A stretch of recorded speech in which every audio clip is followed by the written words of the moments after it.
Right. Renu Desai గతంలో ఆమె పెళ్లి చేసుకుంటారా లేదా అన్న దానిపైన ఆమె ఒక క్లారిటీ కూడా ఇవ్వడం జరిగింది. అంటే ఆ మధ్య కాలంలో ఆమె ఎంగేజ్మెంట్ చేసుకున్నట్టు ఫోటో పెట్టడం, దాని తర్వాత ఆమె పెళ్లికి నిరాకరించడం కూడా మనం చూసాం.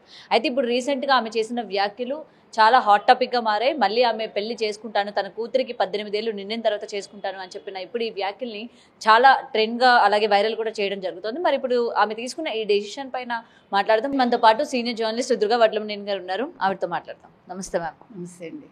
రైట్. రేణు దేశాయ్ గారు చేసిన ఈ వ్యాఖ్యల్ని మనం ఏ విధంగా చూడొచ్చు అంటారు? ఏంటి ఆడవాళ్ళు అనేసరికి మీరు వెంటనే అడుగుతారు. ఇప్పుడు అమీర్ ఖాన్ ఉన్నాడు ఫర్ ఎగ్జాంపుల్, ఒక చిన్న అమ్మాయిని చేసుకుందామని చూస్తే నాకు పెళ్ళి అవుతుందా లేదా ఫీల్ అయిపోయాడు మొన్న. వీళ్ళందరూ కూడా ఇప్పుడు కొత్త ట్రెండ్ ఏంటంటే పాత భార్యలతోటి వీళ్ళు టచ్లో ఉంటారు, పిల్లలతో టచ్లో ఉంటారు, మళ్ళీ కొత్త పెళ్ళిళ్ళు చేసుకుంటారు. సో ఆడవాళ్ళ అనేసరికి ఎందుకు మనం మాట్లాడతాం? రేణు దేశాయ్ గారు చేసుకుంటే మనం ఆహ్వానిద్దాం తప్పకుండా. ఎందుకంటే ఆవిడ చిన్న ఆవిడ, she has a long life. ఇప్పుడు పవన్ కళ్యాణ్ గారు ఆల్రెడీ మ్యారేజ్ చేసుకున్నారు, పిల్లలు ఉన్నారు. ఇప్పుడు వాళ్ళ వ్యక్తిగతాలు అయినప్పటికీ వాళ్ళు సెలబ్రిటీస్ కాబట్టి మనం మాట్లాడతాం అంతవరకే. సో ఇంకా చాలామంది ఉన్నారు మనం తీసుకుంటే. ఈ మధ్యకాలంలో చూసుకుంటే మగవాళ్ళు విడాకులు ఇవ్వడం, పెళ్ళిళ్ళు చేసుకోవటం, ఆడవాళ్ళు బలైపోవటం. కమల్ హాసన్ తీసుకోండి, వాణి గణపతిని చేసుకున్నాడు ఆయన. అంతకుముందు శ్రీవిద్యను ప్రేమించాడు అంటారు. సారీ. తర్వాత సారికను చేసుకున్నారు, సారికను వదిలేశారు, పిల్లలు ఉన్నారు. తర్వాత మళ్ళీ గౌతమితో ఆయన సహజీవనం చేశారు. గౌతమి ఎందుకు విడిపోయారో చెప్పలేదు కానీ బట్ ఆవిడ బాధపడుతూనే విడిపోయి ఉండొచ్చు, మనకు అనిపించింది అది ఆవిడ మాటలను బట్టి. నేను అనేది మగవాడికి ఒక న్యాయం, ఆడవాళ్ళకి ఒక న్యాయం లేదు. ఆడ మగ తేడా లేదని మనం మొదటి నుంచి అదే చెప్పాం. కాబట్టి ఒకవేళ రేణు దేశాయ్ గారు చేసుకుంటానంటే సంతోషిద్దాం.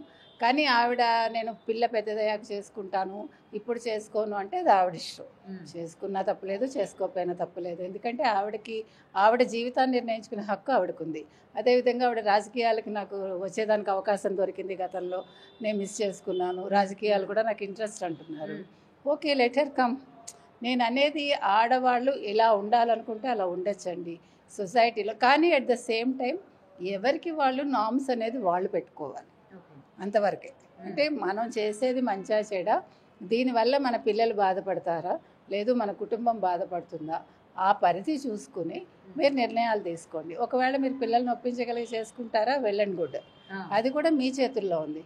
కాదు నాకు పిల్లలకి ఇష్టం లేకపోయినా నేను చేసుకుంటానంటే వచ్చే అతను ఫస్ట్ 2 విషయాలండి. ఆడవాళ్ళు ఎక్కడ మోసపోతారంటే ఫస్ట్ మనం ఒకరిని ఇష్టపడ్డాక మనం వాళ్ళలో మంచి చూస్తాం, రెండో కోణం ఎప్పుడు చూడం.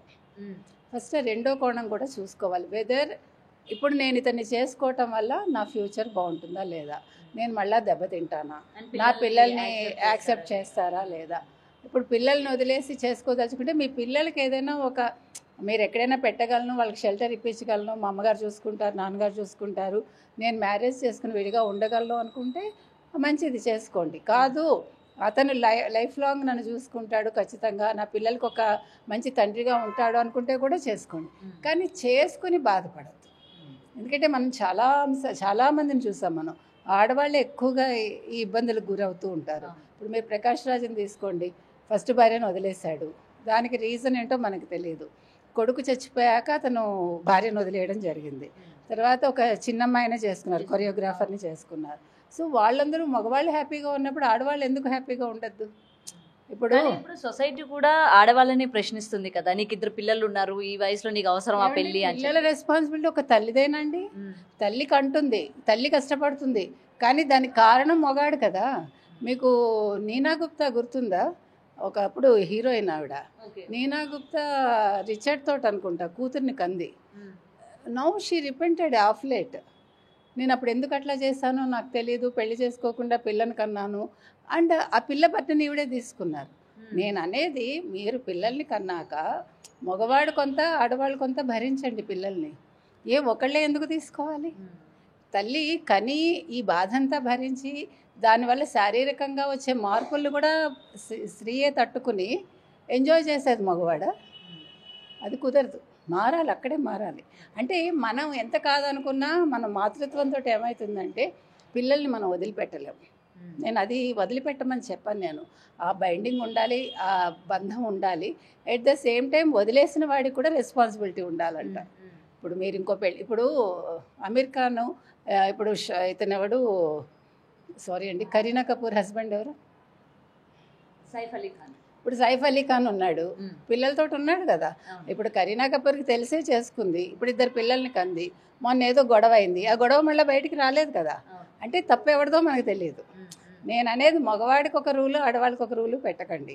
ఇదే ఆడవాళ్ళు చేస్తే ఈ పాటికి దాని మీద 100 కథనాలు వచ్చేవి. ప్రతిదానికి ఇప్పుడు కొత్తగా ఏం నేర్చుకుంటున్నారంటే సెలబ్రిటీస్, మా ప్రైవసీని మీరు భంగం కలిగించకండి. మరి మీరు బాగా ఉన్నప్పుడు మాత్రం మీ ప్రైవసీని భంగం కలిగించి వీళ్ళు ఫోటోలు తీసుకోవచ్చు, మీ గురించి కథనాలు రాయాలి. మనుషులండి, మనుషులకి మీ గురించి కావాలి, మంచైనా చెడైనా. కాబట్టి మీరు కూడా కోఆపరేట్. పబ్లిసిటీ చేసేది వాళ్ళే, తర్వాత పబ్లిక్ ఎందుకు ఇందులో ఇంటర్వ్యూ? ఒక సెలబ్రిటీని చేసేదే media. You should not forget that. అందుకని ఇప్పుడు మీరు కొంచెం స్పేస్ ఇవ్వాలి, వాళ్ళకు కూడా ఖచ్చితంగా ఇవ్వాలి. కాబట్టి నేను అనేది ఏంటంటే, ఇప్పుడు కరీనా కపూర్ కూడా 10 ఏళ్ళ తేడాతో చేసుకుంది. చేసుకున్నాక ఆవిడ 2 పిల్లల్ని కన్నాక, ఇప్పుడు మీకు ఒక డైలాగ్ కూడా ఉంది ఆవిడ లాస్ట్ ఇయర్ అనుకుంటా, సైఫ్ 10 ఏళ్ళకి ఒకసారి ఒక పిల్లాడినో పిల్లనో కంటూ ఉంటాడు. She said that. ఓకే. అంటే ఆవిడ చూసుకుంటే 10 years గ్యాప్లో 2 పిల్లలు, అంతకుముందు 2 పిల్లలు అని చిన్న వయసులో అతను పెళ్లి చేసుకున్నాడు. నేను అనేది అది, అంటే మీరు పెళ్ళిళ్ళు చేసేసుకుంటారు, పిల్లల్ని కనేస్తారు, వాళ్ళ బాధ్యత ఆ వదిలేసిన భార్యో లేకపోతే ఉన్న భార్యో చూసుకోవాలి. అది ఆడవాళ్ళేదే కాదు బాధ్యత. కాబట్టి వాళ్ళ రేణుదేశాయ్ విషయం తీసుకుంటే let her marry, nothing wrong in it. నేను చెప్పేది అది. ఓకే. సో నెగిటివ్ కమెంట్స్ చేసేవాళ్ళు కావచ్చు, ఇవాళ ఆవిడ గురించి మాట్లాడే వాళ్ళ గురించి ఏం చెప్తారు?